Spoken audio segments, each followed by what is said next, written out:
Muito bem, vamos lá, iniciando mais um dos nossos estudos, o Livro dos Espíritos, livro 2º, o Mundo Espírito dos Espíritos, capítulo 11, os Três Reinos, segundo item, os animais e os homens. Esse é o nosso segundo encontro nesse tema, lembrando que nós iniciamos no nosso encontro anterior, conversando um pouquinho sobre o que a filosofia abordava sobre esse assunto, principalmente no século XVII, século XVIII.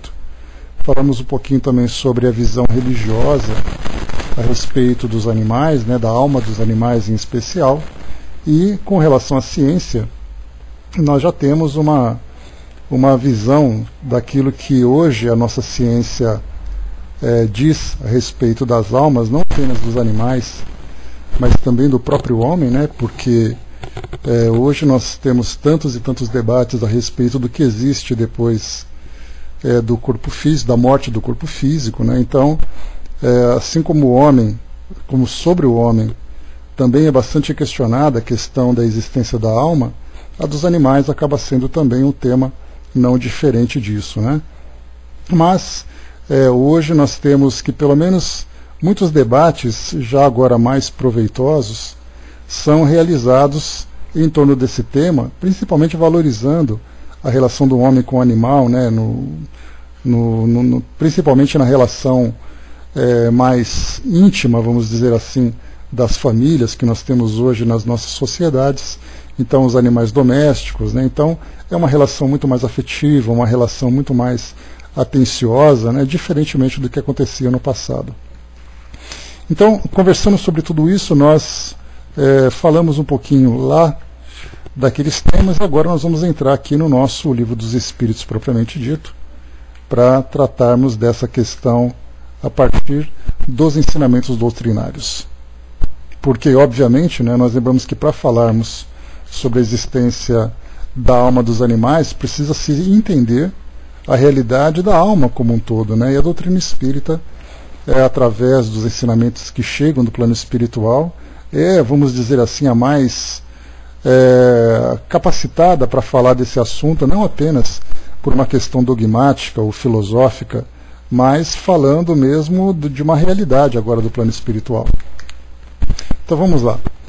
Inicialmente aqui na questão número 592, Kardec pergunta aos espíritos então: se compararmos o homem e os animais em relação à sua inteligência, parece difícil estabelecer uma linha de demarcação, porque certos animais têm nesse terreno notória superioridade sobre certos homens.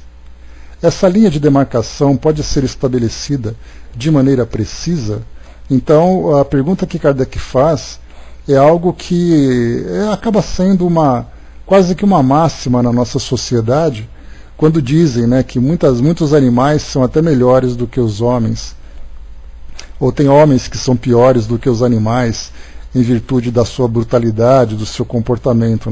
Então, vendo esse tipo de postura na nossa sociedade por parte dos homens, acabamos então nos perguntando se existem animais que são superiores aos homens ou homens que são inferiores aos animais.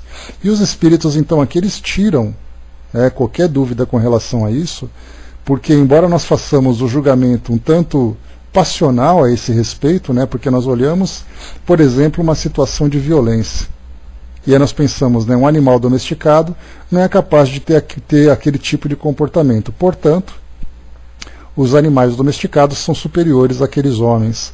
Então nós falamos muito do comportamento, das situações que nós vamos vivendo no nosso dia a dia, mas os espíritos aqui, eles lembram a Kardec sobre a realidade do espírito, sobre a realidade dos seres, e não pelos seus comportamentos, porque da mesma forma que nós temos homens embrutecidos, nós vamos encontrar animais bastante selvagens. Da mesma forma que nós vamos encontrar animais comportados, ou animais bem domesticados, nós vamos encontrar homens bem civilizados. Então, quando nós falamos de comportamentos é uma coisa, agora quando nós falamos da natureza espiritual, então esse ponto é inquestionável. Então a resposta que os espíritos dão a Kardec exatamente a esse respeito. Não confundamos a natureza espiritual de cada uma das espécies com os eventuais comportamentos que eles têm de acordo com suas evoluções. A resposta é: sobre esses assuntos, vossos filósofos não estão muito de acordo.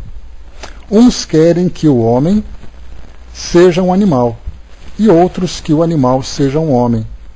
Estão todos errados. O homem é um ser à parte, que desce às vezes muito abaixo ou que pode elevar-se muito alto. No físico, o homem é como os animais, e menos bem provido que muitos dentre eles. A natureza lhes deu tudo aquilo que o homem é obrigado a inventar para a sua inteligência, com a sua inteligência, para prover as suas necessidades e a sua conservação. Seu corpo se destrói como os dos animais. Isso é certo, mas o seu espírito tem um destino que só ele pode compreender, porque só ele é completamente livre. Pobres homens, que vos rebaixais mais do que os brutos, não sabeis distinguir-vos deles? Reconhecei o homem pelo pensamento de Deus. Então, é bastante simples nós fazermos essa diferenciação. Nós julgamos, então, o comportamento dos indivíduos e acreditamos que ele se comporta como um animal. Mas falando sobre a evolução do espírito, e também muitas vezes até trazendo ali uma deficiência na evolução dos seus valores, o homem continua sendo homem, o animal continua sendo animal. A capacidade que o homem tem de desenvolver o seu raciocínio, os seus sentimentos, a consciência sobre si mesmo, são atributos que os animais não possuem. Então, mesmo que nós façamos esse julgamento inicial, não confundamos, né, o princípio espiritual, o princípio inteligente em evolução, com o comportamento na sociedade. O Dudu colocou, né, pensar que vejo ainda um homem esfaquear uma cadelinha do nada, aqui na internet, sentar e beber sua cerveja como se não acontecesse nada. Como aquele mexeu comigo? Acontece, né, Dudu? É exatamente a necessidade ainda evolutiva que todos nós apresentamos nos mais diversos campos. Né? Mas parece que a coisa se voltou contra ele. Infelizmente ele foi encontrado em óbito, né, com quase 50 facadas por justiceiros que não gostaram do que ele fez. Né? Pensa como ele chegou no plano superior ou não. Então a gente começa a fazer uma análise em cadeia, né? Porque ele cometeu esse ato, depois vieram outros e provocaram, né, essa execução com 50 facadas. Quem é exatamente ali o ser mais primitivo? Qual é a justificativa que aqueles que se vingaram têm exatamente nesse campo? Né? Então a gente vai vendo ali que é o ambiente que mostra essa brutalidade, e aqueles que interagem com esse ambiente, né, que se afinizam com ele, demonstram claramente ali uma necessidade ainda, né, muito grande de experiências dolorosas para a evolução. Né? Pois é, né, porque aquele que se vinga acaba sendo muitas vezes até mais inferior do que aquele que comete o crime. Porque o que comete o crime, muitas vezes ele age por impulso. Aquele que se vinga, ele premedita essa ação. Então ele utiliza a inteligência para fazer aquilo, né, utiliza a sua razão para cometer esse ato. Então, aqui, antes de nós seguirmos, nós temos uma passagem no Livro dos Médiuns que vale a pena a gente utilizar. O Espírito Erasto, ao falar sobre a mediunidade dos animais, lá na segunda parte das Manifestações Espíritas, num trecho ele faz uma abordagem interessante a respeito de que forma que nós vamos entender a evolução dos animais. Essa citação vem então complementar essa questão 592. O Marião lembrou aqui, né, infelizmente ainda temos muitos seres primitivos entre nós. E merecem compaixão também, Angelina colocando. Né? Sim, o nosso mundo de provas e expiações, nós vamos encontrar esses seres, e mesmo Kardec, né, ele fez muitas entrevistas, dentre elas, né, entrevistas com os espíritos, e dentre elas ele entrevistou um indivíduo que foi executado na época, né, em que a pena de morte era aplicada na França, e após a execução, exatamente pelo latrocínio, né, ele roubou e depois executou suas vítimas. E aí então Kardec, conversando com esse espírito e depois conversando com São Luís, ele foi esclarecido então que esse indivíduo, ele tinha recém-reencarnado aqui nesse nosso mundo, recém-chegado aqui nesse nosso mundo de provas e expiações, vindo de mundos primitivos. Então essa é uma situação que nós encontramos. Essa é a situação que nós encontramos. Conforme os indivíduos vão evoluindo, eles vão então passando para novas experiências. E nessas novas experiências eles então acabam apresentando esse contraste. Da mesma forma que nós, se estivéssemos reencarnado no mundo superior, embora não praticássemos um ato de tamanha violência, dentro do campo moral nós seríamos ali um dos seres mais imperfeitos. Pelo fato de nós termos ainda as nossas fragilidades, as nossas tendências inferiores. Então, nós estamos no lugar onde nós nos encontramos, melhores do que esses seres primitivos, mas muito ainda aquém daqueles espíritos que estão mais desenvolvidos que nós, né? Então, cada um no seu lugar. Nós estamos nessa faixa de evolução, desde esses primitivos até mais evoluídos, mas ainda faz parte do nosso mundo. Andréia, nós estamos aqui na questão, no item número 235 do capítulo 22, mas eu vou pegar só um trechinho. Tá? Então, ao falarmos, né, parece até interessante que essa colocação aqui de Erasto, ele responde àquilo que Kardec perguntou quando nós colocamos, né, que às vezes nós vemos homens abaixo dos animais e animais acima dos homens, né? Então olha que interessante a resposta. Os homens estão sempre propensos a exagerar tudo. Uns, e não me refiro aqui aos materialistas, recusam uma alma aos animais, enquanto outros querem dar-lhes uma, por assim dizer, semelhante a nós. Por que pretender assim confundir o perfectível com o imperfectível? Não convencei-vos disso.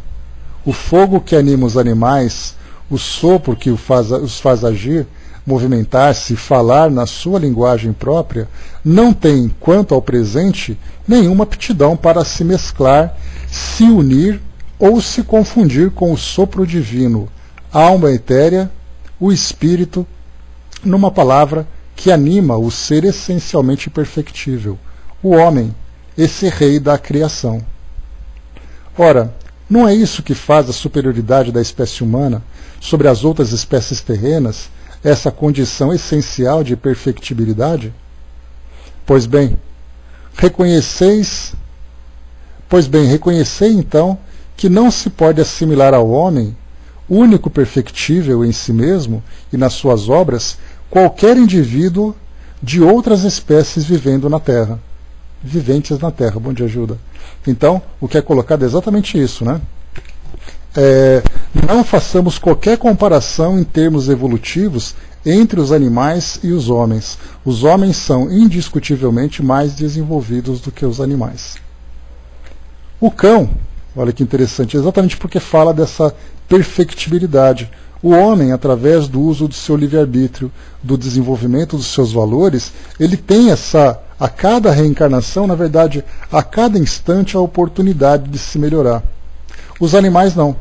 Os animais são, por si sós, viventes naquela condição. Mas então, eles utilizam outras formas, outros recursos para serem estimulados para a evolução. Mas não é, por exemplo, através do livre-arbítrio. Nós fazemos as nossas escolhas. Nós somos capazes de discernir entre o certo e errado com muito mais clareza. Nós somos capazes de atribuir valores nas nossas atitudes. E esse aperfeiçoamento, ele é contínuo e somente a razão nos dá essa possibilidade. Essa razão bem desenvolvida que tem ali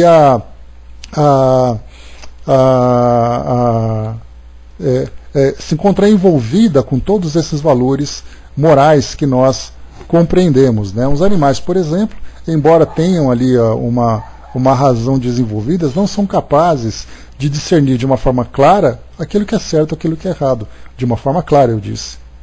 Mas já apresentam resquícios, né, do desenvolvimento. Resquícios não. Pequenos comportamentos que mostram o desenvolvimento da razão. E continua aqui para nós Erasto. O cão, cuja inteligência é superior aos animais e o tornou amigo e comensal do homem, será perfectível por si mesmo e por sua própria iniciativa?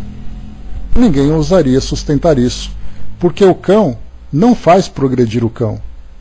E o mais amestrado entre eles é sempre ensinado pelo seu dono.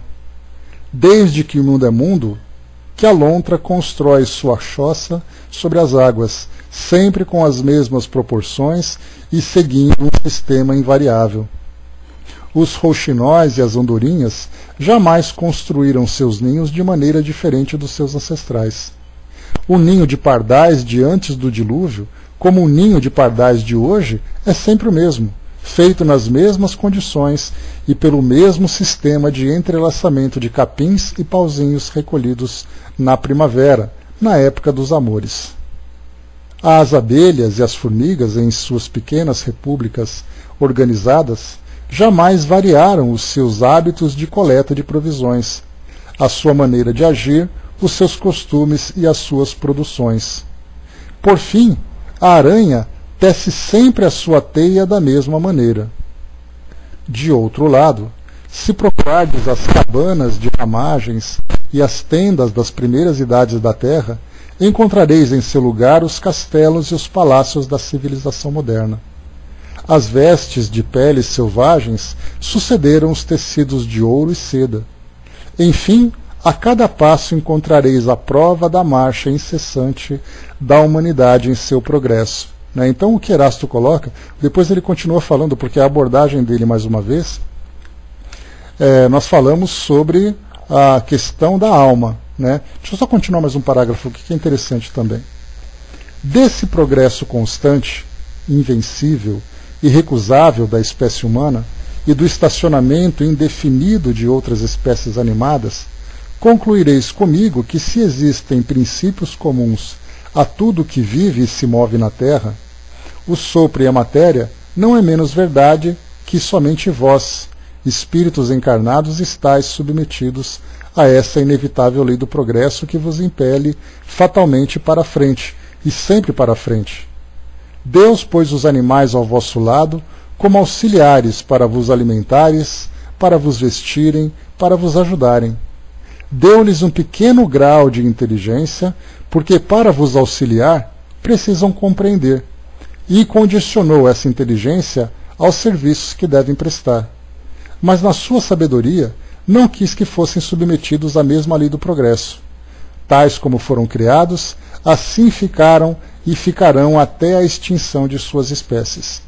Então, aqui nesse caso, obviamente, até mesmo Herculano Pires, que é o tradutor dessa obra, ele faz um comentário dizendo que quando Erasto diz que assim foram criados, assim ficaram e assim ficarão, nós falamos com relação à espécie e não ao princípio espiritual. O princípio espiritual evolui através de outros caminhos, através de outras experiências que nós muito pouco compreendemos, já que elas já acontecem no plano espiritual.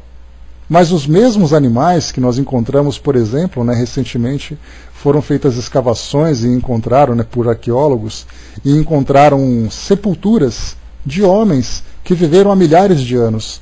E junto a esses homens encontraram ali também cadáveres fossilizados de cachorros. Assim como nós vamos no Egito, voltando 4.000 anos no tempo, nós encontramos gatos mumificados. O mesmo gato daquela época é o gato da atualidade. Os mesmos cães fossilizados da época dos homens primitivos são os mesmos cães da atualidade. Então nós vemos assim que nesses 3.000, 4.000, 5.000 anos, aquela espécie continuou na mesma condição. Foram domesticadas, isso significa que houve uma pequena mudança no seu comportamento daquelas que começaram a viver junto aos homens a partir do momento em que eles formaram as civilizações, mas cães continuam sendo cães. Elefantes continuam sendo elefantes. Alguém já viu ou leu o Livro dos Espíritos dos Animais? Não conheço, Marion. Mas fica aí a sugestão. Uma amiga comprou e não li ainda. Precisa ver direitinho, o título parece ser interessante. O Livro dos Espíritos dos Animais, então é um título bastante suntuoso. Mas precisa ver exatamente qual é o conteúdo e qual é a fonte dessas informações. Para saber exatamente, porque para fazer um nome similar ao Livro dos Espíritos, significa que foram questões trazidas por parte dos espíritos, e essas questões foram submetidas ao controle universal. Porque aí, se você colocar o livro dos espíritos dos animais pelo espírito tal, aí esse título acaba trazendo muito mais confusão do que convicção, né? Deixa eu ver aqui rapidamente, só um instantinho. A André colocou, né? Então precisamos nos desligar da ideia, às vezes presentes, de dizer que foi gato na outra encarnação. Não, essa ideia, né, ela não é presente no meio espírita.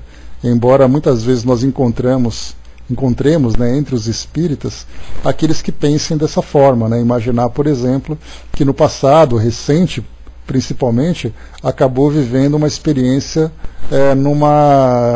dentro de uma determinada espécie. A evolução do ser humano, para chegar nessa condição, ela é uma evolução muito extensa. Como nós já conversamos, né, ao estudarmos o livro A Gênese, nós vimos Kardec falando sobre as experiências evolutivas do espírito humano, e ele dizia, por exemplo, que alguns espíritos poderiam reencarnar para auxiliar na evolução dos primatas. Né? Sim, Edna, os budistas acreditam porque eles trazem ainda a metempsicose, né, que é a reencarnação do espírito humano no espírito animal, no corpo animal. Nós vamos estudar o próximo item, né? Esse aqui é o item número 2. No item número 3, Kardec fala sobre a metempsicose. Não apenas entre os budistas, mas também entre os hinduístas. Nós vamos falar um pouquinho sobre isso e sobre o porquê da doutrina espírita, através dos ensinos dos espíritos, não aceita essa possibilidade, mostrando a complexidade do espírito humano. Né? A gente vai abordar um pouquinho sobre esse ponto. Acredito que essa transição não acontece aqui na Terra. Então, Marião, quando nós estudamos o livro A Gênese, eu trouxe para vocês aquela parte da nossa ciência, né, a arqueologia, a antropologia, né, as pesquisas de fósseis, quando nós encontramos então aqueles hominídeos que viveram aqui no nosso mundo antes da chegada da espécie humana. Então, quando nós voltamos a 4 milhões de anos, por exemplo, no tempo, nós vamos encontrar exatamente aqueles seres que foram encontrados através das escavações, que tinham aqueles crânios ainda muito mais semelhantes aos primatas, embora já fossem bípedes, formatos de corpos, mas já numa postura ereta. Então, quando nós olhamos, né, até aqui em São Paulo está tendo uma exposição numa estação do metrô que mostra sobre os homens, os hominídeos primitivos. Né? Então você olha aquele indivíduo e você não o vê como homem, por isso que ele é chamado de hominídeo, porque ele tem aquela semelhança física do homem, mas ele não atingiu ainda essa condição.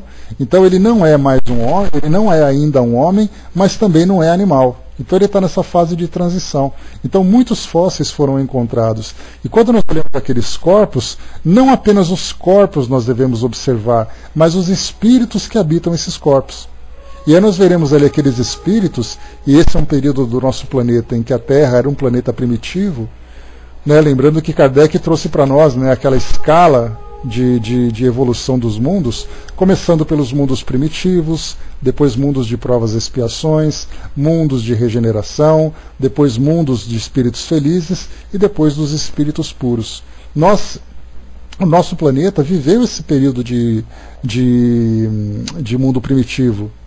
Mas depois que os homens reencarnaram, lembrando que a espécie humana, o Homo sapiens sapiens, que é essa nossa espécie atual, ele existe há aproximadamente 200 mil anos.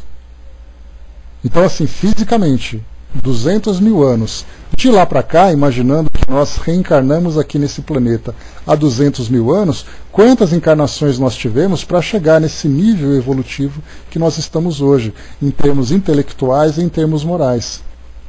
Naquela época, os homens, como foi dito por Erasto, viviam, né, em cabanas, inicialmente viviam em cavernas, na condição de nômades, depois começaram a desenvolver roupas, instrumentos, os seus alimentos, começaram a viver como seres sedentários, e sendo sedentários, significa que eles começaram a estabelecer um local para viver, começaram a domesticar as plantas, como por exemplo o trigo, o arroz, começaram a domesticar os animais, não apenas com relação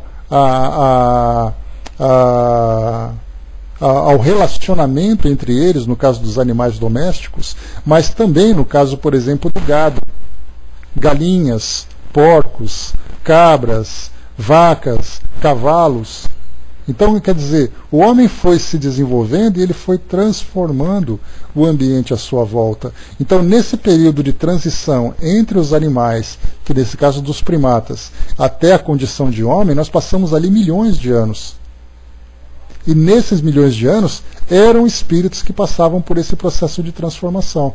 A partir do momento em que o nosso mundo chegou na condição para começar a abrigar a espécie humana e começar a trazer para nós aqui experiências dentro do campo de provas e expiações, esses seres pararam de reencarnar aqui. Então nós vimos até mesmo, por exemplo, houve uma época em que o homem de Neandertal, né, lembrando que era o homem de Cro-Magnon, por exemplo, né, eram duas espécies. Uma foi encontrada, Neandertal, encontrado na Alemanha, e o Cro-Magnon encontrado na França. Essas espécies, segundo algumas pesquisas, coabitavam com os homens, com os seres humanos, na condição que nós temos hoje de Homo sapiens sapiens. Então, até mesmo o homem de Neandertal era um primo do Homo sapiens. Só que aí então o homem de Neandertal desapareceu. Ele foi naturalmente extinto e somente ficou uma única espécie sobrevivente dessa mais evoluída, que é exatamente a espécie humana.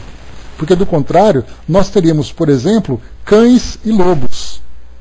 Nós teríamos homens, seres humanos, e homens, né, como da espécie de Neandertal. Teríamos ali duas espécies dividindo o espaço, né, de seres nessa condição de seres superiores. Mas somente uma prevaleceu, que é exatamente a espécie humana. Então nós vemos que o nosso planeta vai se transformando, naturalmente essas espécies vão se extinguindo. E aí então nós perguntamos, muito bem, se elas desapareceram, para onde elas foram?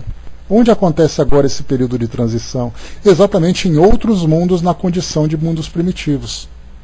Porque o nosso mundo já evoluiu e está passando por essa fase de transição planetária, que nós agora entraremos no mundo de espíritos regenerados.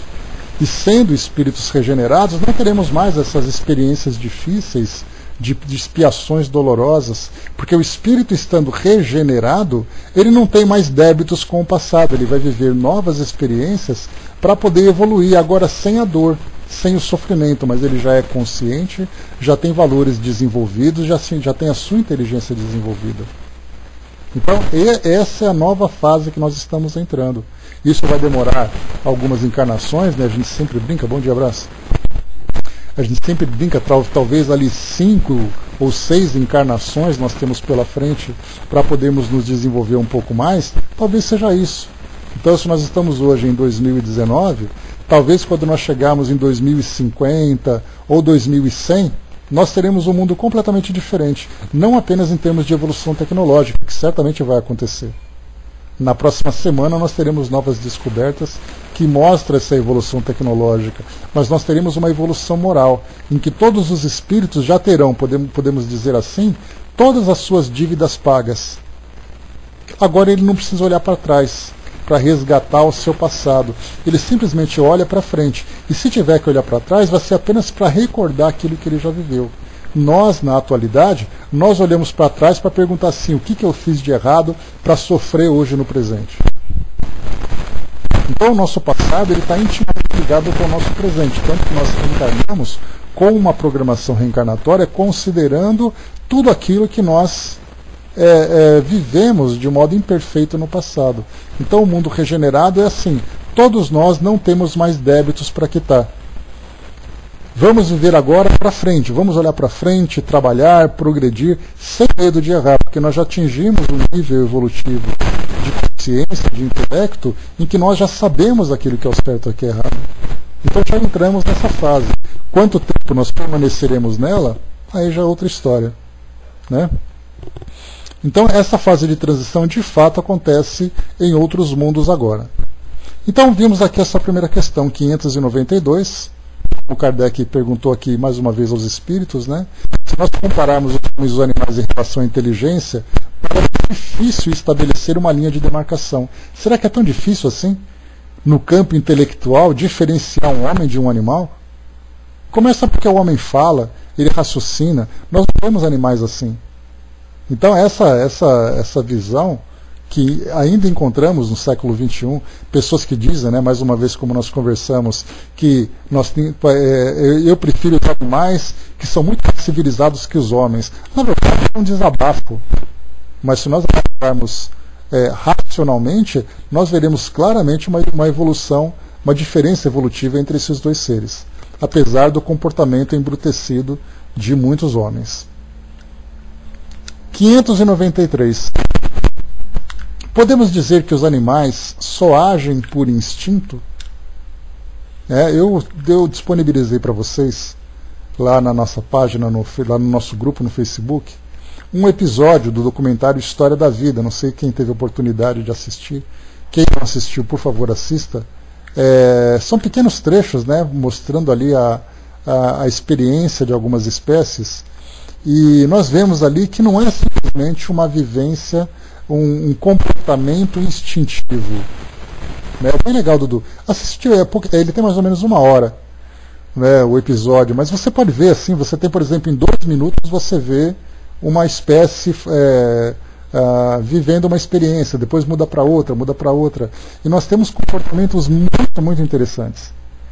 Porque você tem instintivamente, né, basta a gente lembrar, por exemplo, né, se por acaso você fala do João de Barro, quando ele tem que quando ele precisa construir ali o seu ninho, ele faz naquele mesmo formato, virado para o sol, num lugar ali que para ele é confortável. Mas para que ele possa colocar em prática esse instinto que ele tem, já que ele não faz cursos para fazer aquele tipo de ninho, mas ele faz aquele ninho naturalmente, assim como um castor, uma lontra, assim como nós encontramos várias outras espécies que constroem ali os seus ninhos protegidos, confortáveis, né, e muitas vezes até muito bem decorados.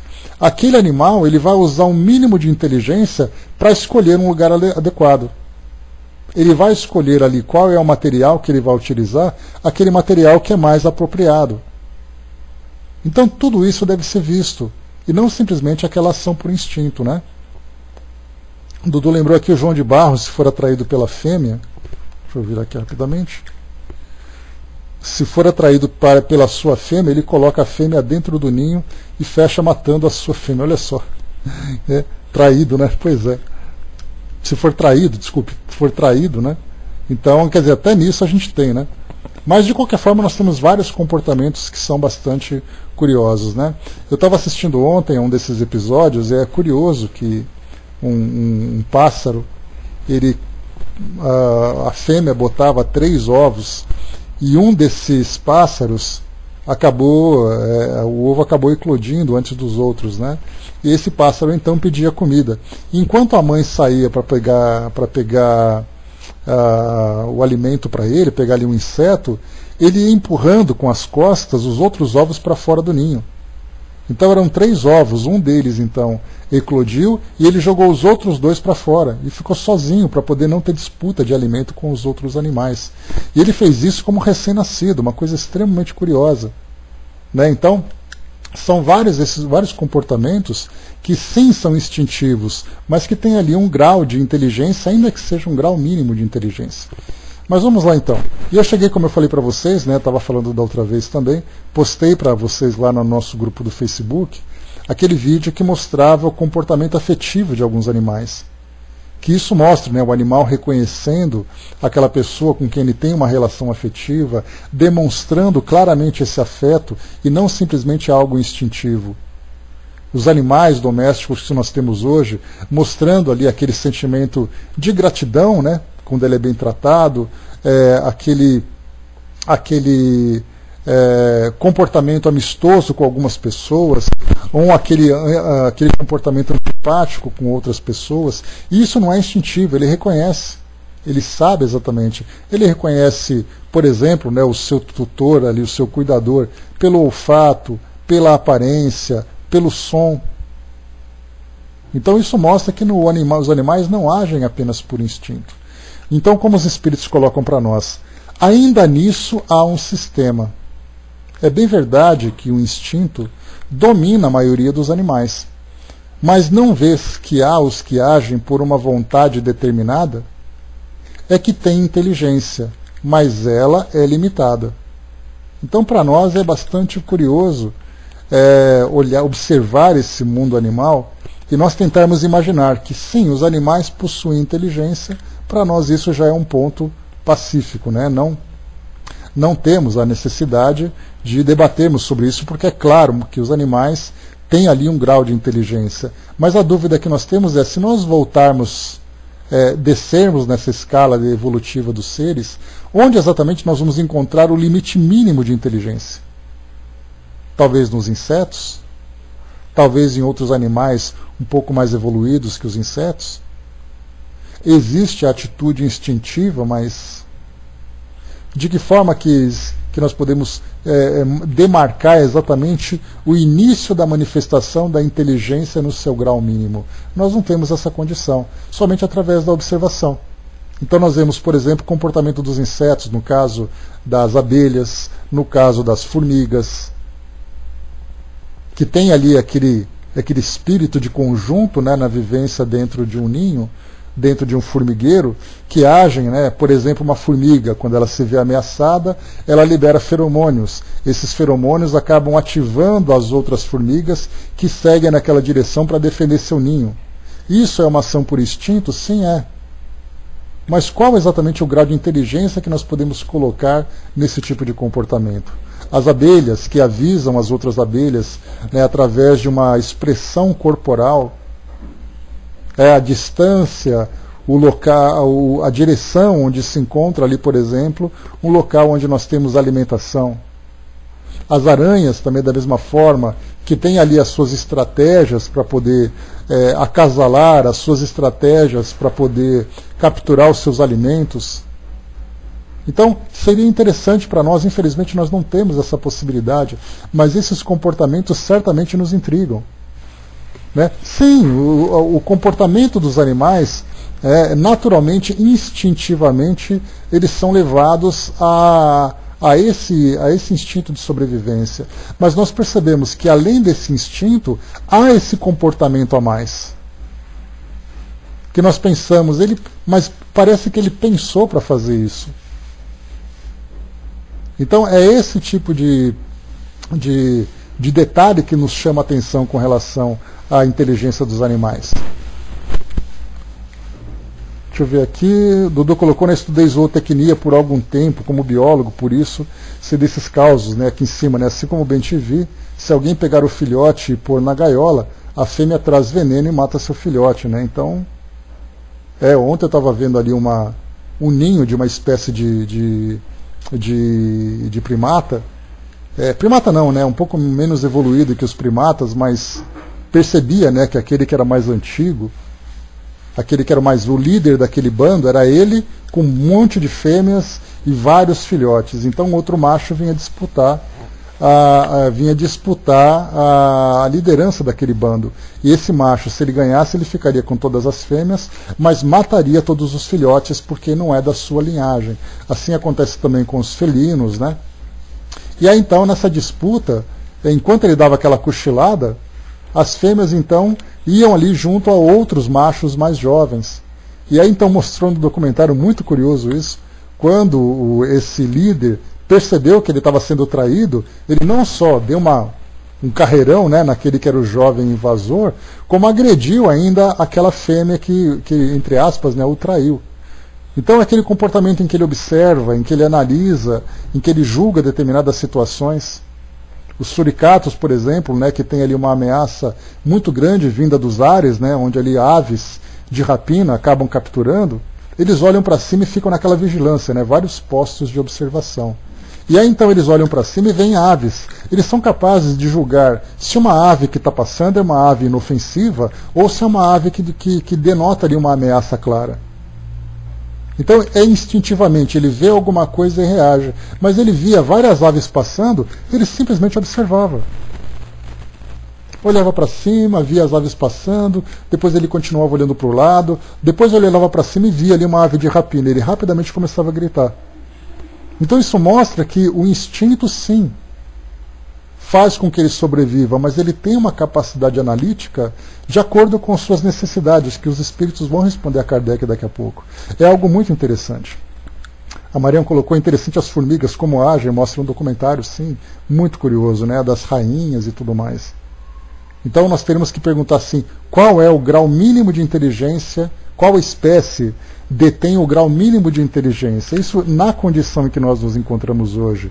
Primeiro, como seres encarnados. Segundo, com a nossa inteligência ainda limitada, nós não temos condições de perceber. Mas do plano espiritual, certamente nós encontraremos aqueles espíritos que lidam com essas espécies, que vão certamente compreender, que sabem certamente fazer essa avaliação.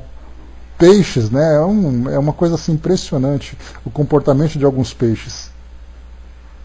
Para poderem acasalar, fazerem seus ninhos, estratégias de caça. É algo assim que nos surpreende. A natureza para nós é uma escola riquíssima, mas para isso nós precisamos saber olhar. Então quando nós olhamos, né, os especialistas hoje que lidam com o mundo animal, no caso, por exemplo, né, como o Dudu colocou, biólogos, zootecnistas, pesquisadores em geral, veterinários, olham para o mundo animal vendo a parte orgânica e vendo a parte comportamental. E nós temos a possibilidade de olhar também da parte espiritual.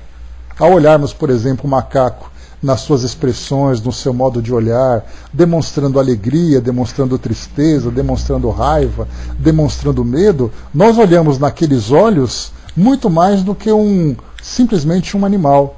Nós vemos ali um princípio inteligente que tem todas essas reações. Então nós podemos ver a parte, entre aspas, psicológica, a parte orgânica e ver também a parte espiritual, porque nós somos capazes de perceber que existe algo mais. E essa percepção faz com que nós mudemos completamente o nosso comportamento. Vemos hoje, né, numa sociedade grande como a nossa, os animais que vivem entre nós. Não apenas aqueles que são protegidos, são cuidados, mas aqueles que são abandonados. De que forma que eles reagem a todos os estímulos que são oferecidos a eles? Olá, Ana, bom dia. Quando você agride um animal, quando você despreza um animal, quando você cuida do animal, quando você mostra um afeto, você vê claramente comportamentos diferentes que são respostas inteligentes, não respostas instintivas. Então, se nós tivermos, como lembra a passagem do Evangelho, olhos de ver os animais como princípios inteligentes e não apenas como seres vivos que a natureza nos trouxe, nós somos capazes de ver uma beleza muito além daquela que o mundo material pode oferecer. Continuando aqui então, podemos dizer que os animais só agem por instinto? Né? A Edna colocou aqui: não há quem me faça entender o sofrimento dos animais. Né? Nós ainda temos uma dificuldade muito grande, Edna, por causa das condições do nosso mundo hoje. Né? Os espíritos procuram, né? Emmanuel fala muito sobre isso, sobre o sofrimento dos animais, que é um estímulo que eles recebem e tudo mais. Mas é difícil para nós, é difícil, principalmente para nós que gostamos dos animais, que cuidamos de animais. Né? Então você vê assim que a dor, o sofrimento servirá para a evolução de um animal sem que ele não tenha nenhum tipo de merecimento para isso, é realmente para nós algo muito difícil. Mas basta se a gente entender inicialmente na teoria, já é alguma coisa. Né? Depois a gente vai entender isso na prática mesmo, né? Dentro do universo moral. Então aqui na questão 593, podemos dizer que os animais só agem por instinto? Como é colocado para nós então, né? É bem verdade, como colocado aqui, que o instinto domina a maioria dos animais. Mas nós vemos que existe uma vontade determinada, ainda que seja uma vontade limitada. Kardec faz um comentário. Além do instinto, não se poderia negar a certos animais a prática de atos combinados que denotam a vontade de agir num sentido determinado e de acordo com as circunstâncias. Há neles, portanto, uma espécie de inteligência, mas cujo exercício é mais precisamente concentrado sobre os meios de satisfazer as suas necessidades físicas e proverá sua conservação. Não há entre eles nenhuma criação, nenhum melhoramento. Qualquer que seja a arte que admiramos dos seus trabalhos, aquilo que faziam antigamente é o mesmo que fazem hoje, nem melhor, nem pior, segundo formas e proposições constantes e invariáveis. Os filhotes separados de sua espécie não deixam de construir o seu ninho de acordo com o mesmo modelo sem terem sido ensinados. Se alguns são suscetíveis a uma certa educação, esse desenvolvimento intelectual, sempre fechado em estreitos limites, é devido à ação do homem sobre uma natureza flexível, pois não fazem nenhum progresso por si mesmos. E esse progresso é efêmero, puramente individual, porque o animal abandonado a si próprio não tarda a voltar aos limites traçados pela natureza. Então, sábias colocações aqui de Kardec, que mostra para nós, né, se você pegar um animal, um cão, por exemplo, e você domesticá-lo, ensiná-lo aqueles truques, ajudá-lo no desenvolvimento da sua inteligência, se ele ficasse sozinho, ele viveria simplesmente em função do seu instinto e de sua inteligência limitada. Se você pegar um animal da mesma espécie, não quer dizer necessariamente que ele vai ter aquele comportamento. Então, no caso de pássaros, no caso, por exemplo, de peixes, de outros mamíferos, sei lá, outras espécies em geral, nós separarmos, pegarmos, por exemplo, um gato, que eu até comentei com vocês, né? O gato, por exemplo, assim que ele defeca, ele tem aquela tendência natural de querer enterrar essas fezes. A pergunta é, quem ensinou? Eles fazem isso naturalmente. Os cães que enterram suas comidas, quem ensinou a fazer isso? Eles o fazem absolutamente, de uma forma absolutamente natural. E isso é resultado do quê? De um instinto nato que eles possuem. A mesma coisa acontece. Uma criança, quando sente fome, ela começa então a chorar. E aí então os pais percebem, da mesma forma que um cachorro, que um gato, que um leão, que uma hiena começa então a pedir alimento, uma criança também o faz. Assim que uma criança recebe o peito da mãe, naturalmente ele começa a sugar. Isso é algo instintivo. Não precisou ser ensinado. Mas aí então a inteligência dessas espécies são restritas às suas necessidades. A filosofia tem estudado também a questão dos animais no seu comportamento. Por exemplo, quando você pega o seu animal doméstico, de repente você observa, ele está deitado, com os olhos abertos, pensando na vida. Aí a pergunta que a gente faz é, o que será que ele está pensando exatamente?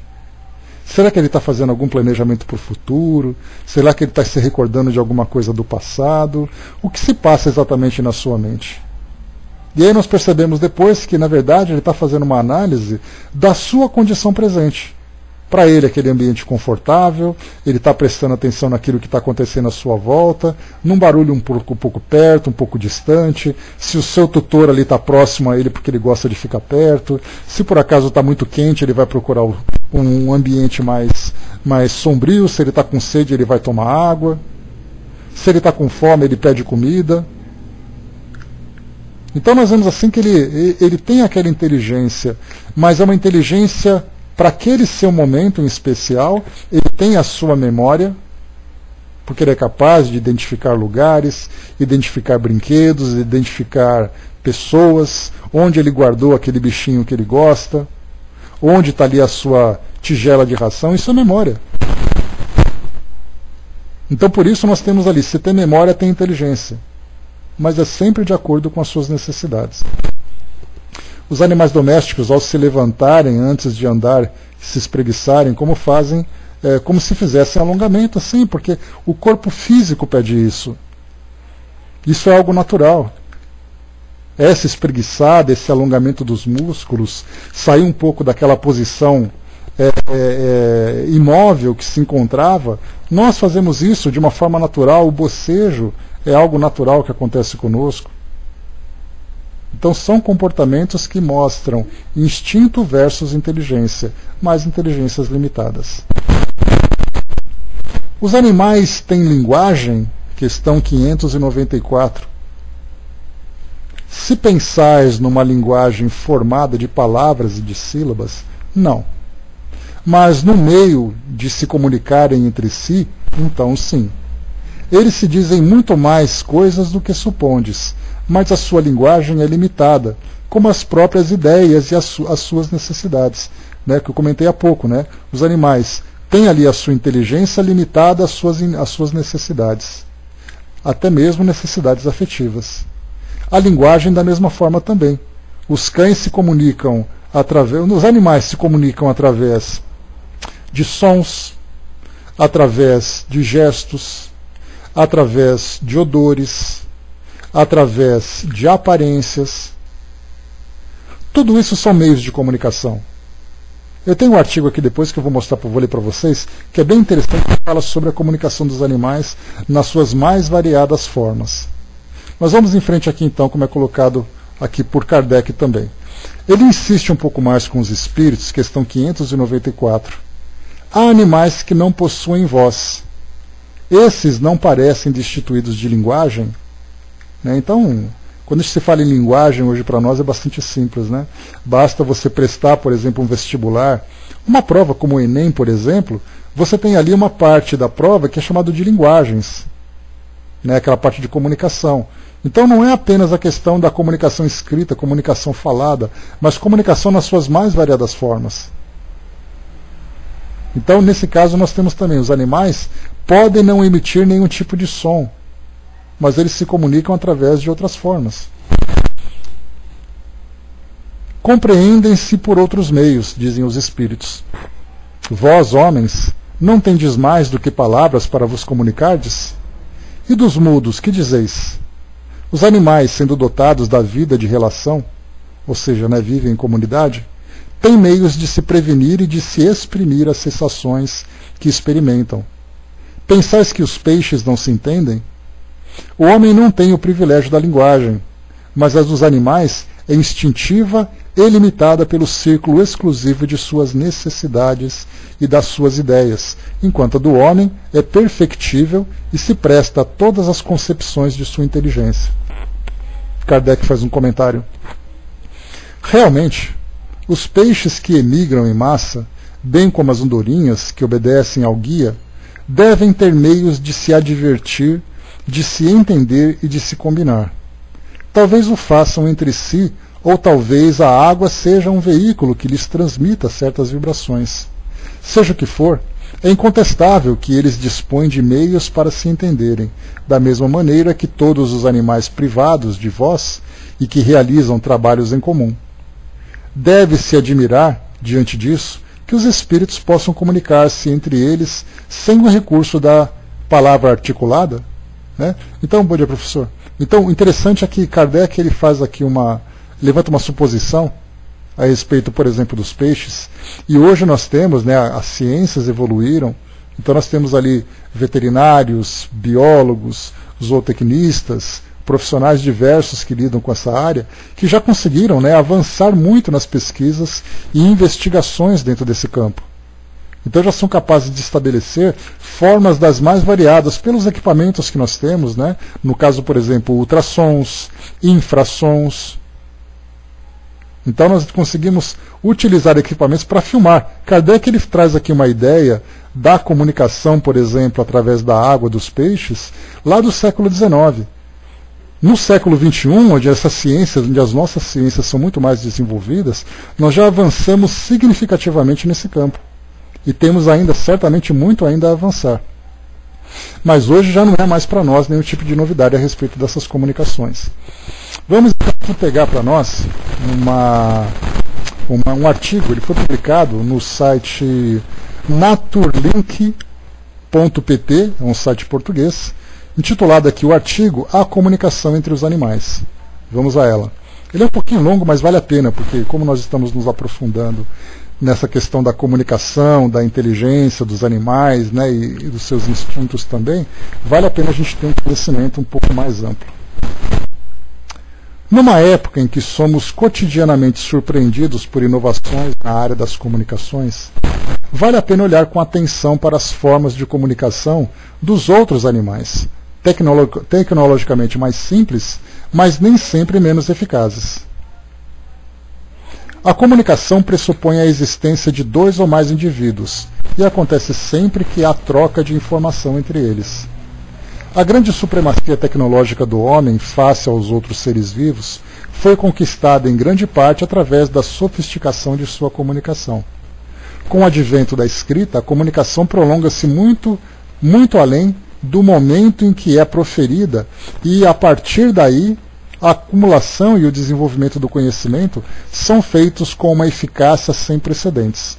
Então ele fala, a partir do momento em que nós conseguimos registrar os nossos conhecimentos em livros, esse conhecimento vai se perpetuando e se estendendo também.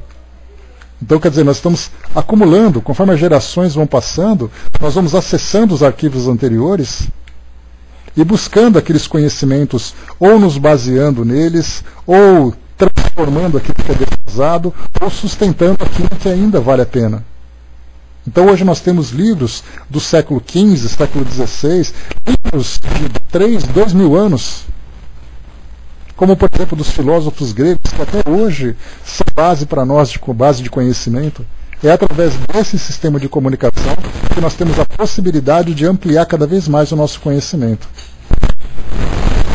Não obstante não existir nenhum outro animal com uma comunicação tão complexa quanto a nossa, há animais que possuem métodos de comunicação sofisticados e que perduram no tempo.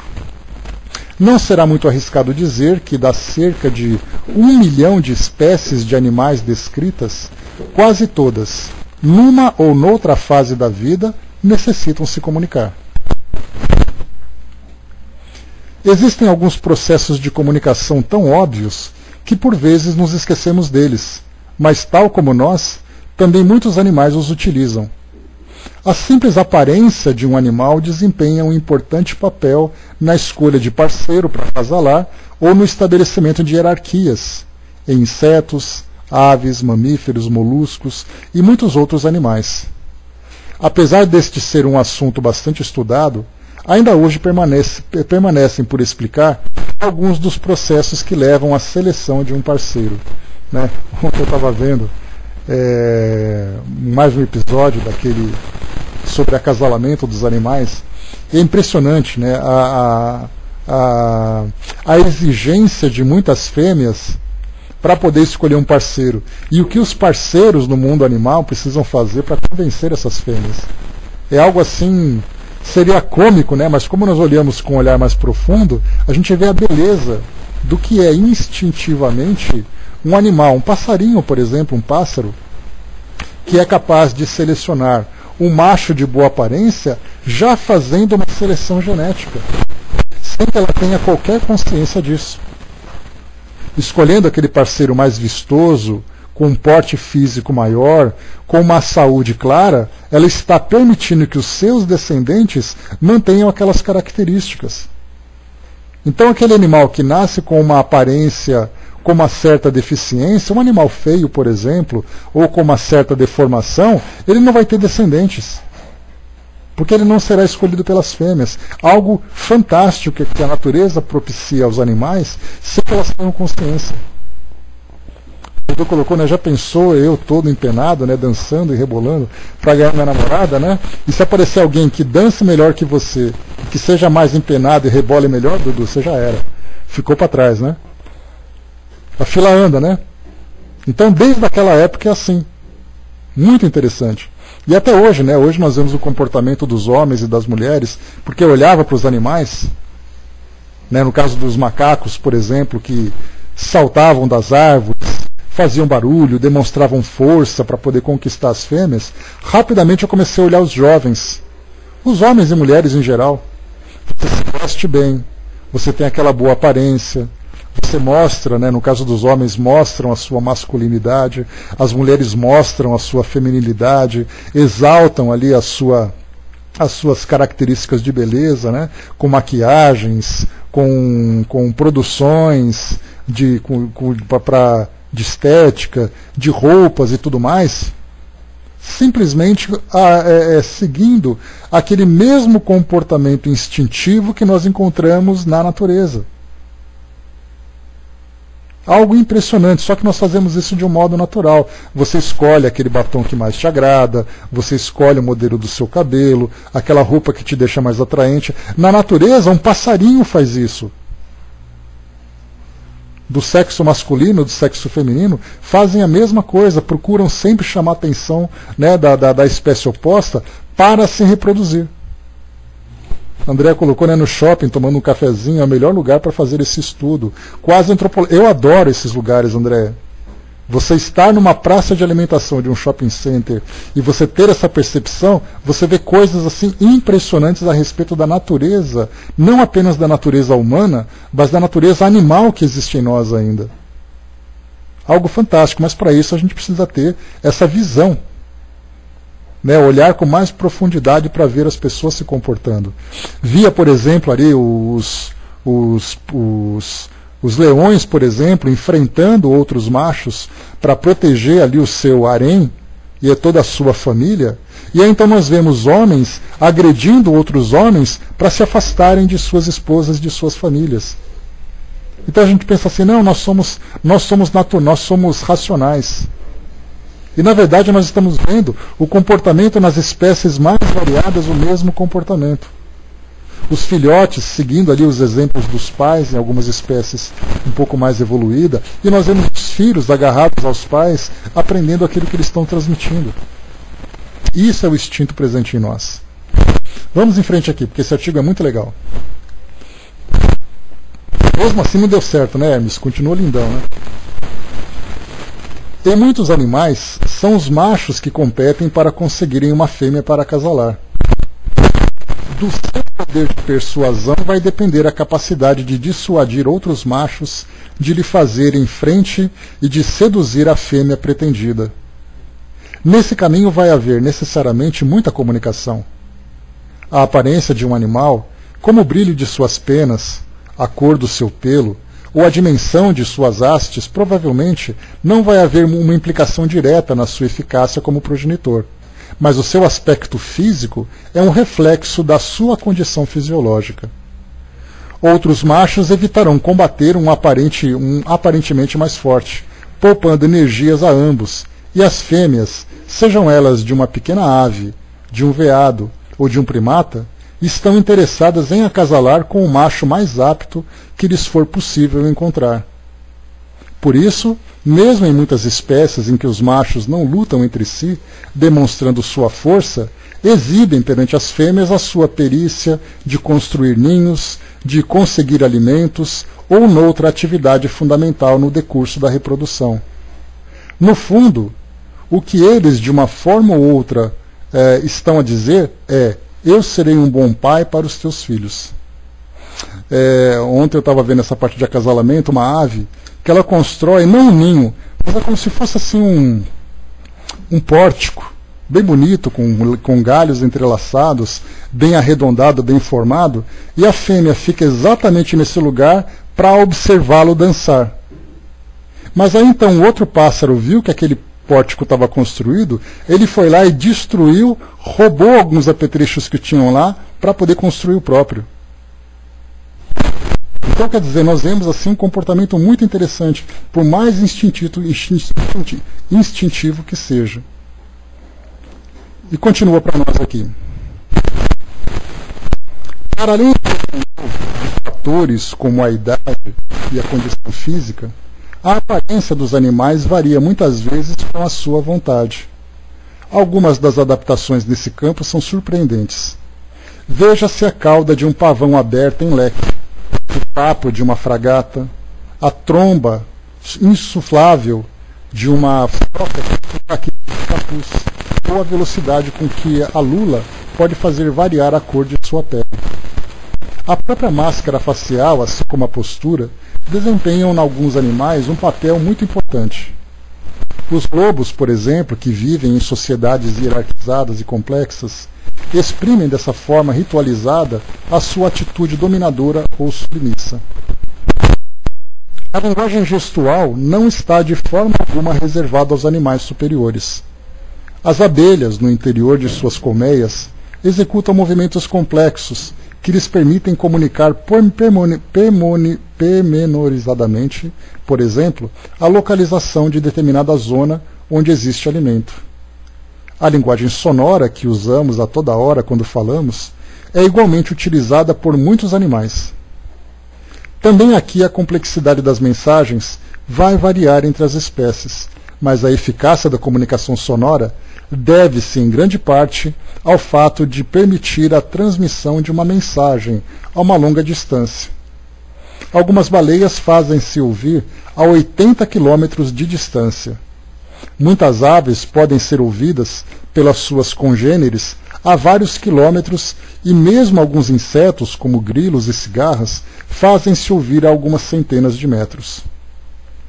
A diversidade de mecanismos utilizados para produzir sons é imensa, desde insetos que fazem vibrar as asas, friccionando-as uma a outra, passando pelas cordas vocais de muitos mamíferos, até o complexo canto das aves ou a percussão de infinitos materiais. Se existem alguns animais com uma comunicação sonora muito simples, que praticamente se limita a assinalar a sua presença, há outros com um vocabulário extensíssimo. Hoje sabemos que os golfinhos possuem uma linguagem extremamente complexa, que lhes permite, por exemplo, chamar um indivíduo em particular. Também alguns primatas e aves têm gritos de alarme que remetem para uma ameaça específica. Para além disso, o canto de muitas aves tem, por exemplo, um sotaque da região de onde provém, e os progenitores sabem reconhecer mutuamente o chamamento de seus parceiros ou de suas crias. Uma outra forma de comunicação a que somos, porventura, menos sensíveis, mas que para muitos animais é extremamente importante, é a comunicação química ou por odores.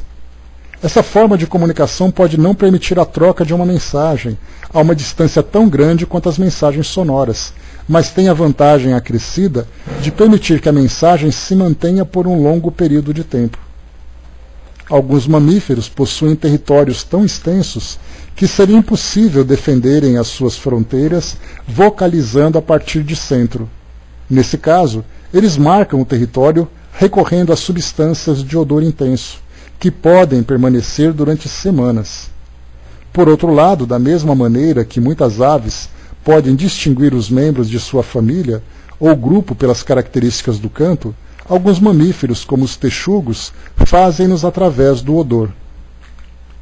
Para além de utilizarem o odor de suas fezes e urina para marcar o território ou para criar um odor corporal característico e diagnóstico de cada indivíduo, muitos animais, incluindo diversas espécies de antílopes, estão dotados de glândulas produtoras de substâncias de odor intenso. Sabe-se que é através do odor que muitos animais reconhecem quando é que o parceiro está receptivo para acasalar, e pensa-se que alguns antílopes libertem determinados odores em situações de perigo, lançando um sutil alerta que provavelmente só será entendido pelos seus pares. Alguns antílopes têm também glândulas nas patas que deixam o terreno o rastro da passagem de cada indivíduo. Mais uma vez, não são só os animais superiores que recorrem a essas estratégias. As formigas, em caso de ataque ao formigueiro, lançam feromônios como quem soa um alarme, ao qual as demais acorrem imediatamente em socorro. Curiosamente, apesar de não ostentarem seus odores corporais, como ainda os dissimular, o homem recorre a substâncias produzidas por outros animais para criar perfumes. Embora a maior parte das manifestações de comunicação animal ocorram entre indivíduos da mesma espécie, elas também se podem dar entre espécies muito diferentes. Nesses casos, aquilo que acontece frequentemente é que uma espécie em aparente desvantagem tenta enganar outra para ameaça. Exemplos desse caso acontecem com determinadas espécies de aves, que simulam estar feridas para distrair uma potencial ameaça das suas crias ou ovos. Também algumas aves imitam o canto de um predador para afastar intrusos ou eriçam as penas para parecerem maiores do que são na realidade. Se prestarmos atenção ao mundo que nos rodeia, ao canto das aves, ao coachar das rãs, ao odor dos mamíferos, ao zumbir dos insetos, mesmo que não saibamos o significado das mensagens, poder-nos-emos a perceber da quantidade de mensagens e da dimensão da comunicação que permanentemente ocorre no mundo natural. Afinal, aquilo que promove a comunicação entre os animais silvestres não é assim tão diferente do que nos motiva a fazê-lo com os nossos pares. Como diz o ditado, é falando que a gente se entende. Eu achei esse artigo muito legal, por isso que eu queria ler para vocês. Para nós aqui uma visão bastante completa, né, dessa parte de comunicação, embora bastante resumida também, mas que deu para ter uma ideia sobre essa questão, né, da linguagem dos animais que Kardec coloca para nós aqui. Falando, né, se os animais comunicam, eles têm algum tipo de linguagem, e aí então, como eu falei para vocês, os nossos pesquisadores hoje vão avançando cada vez mais nesse meio, tentando entender não apenas o tipo de comunicação, mas também o seu significado.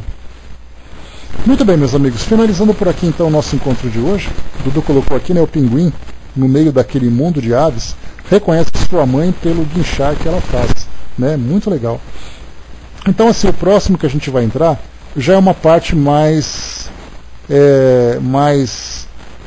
interessante para o nosso estudo, porque vai falar agora sobre a capacidade intelectual que o animal tem, falando sobre o seu princípio inteligente, falando sobre a sua evolução espiritual, né? Então, fica por aqui, né? Ficamos por aqui então com esse pequeno conteúdo, mas certamente bastante instrutivo para nós. E deixei para vocês aquele documentário, né? Aquele era um dos episódios que eu deixei para vocês. O último que eu li, que eu assisti ontem, inclusive, falava sobre a maternidade. Então, nós temos ali expressões das mais interessantes no mundo animal com relação à maternidade. O modo como as mães, os filhos se relacionam, né? Os filhotes se relacionam. É fantástico, fantástico, né? Eu vou disponibilizar para vocês também hoje, para quem quiser assistir, aí depois só juntar os dois episódios. Eu separei alguns outros, né? Falando sobre caça, falando sobre a corte entre os animais, então separei só aqueles dois ali que teriam um conteúdo interessante.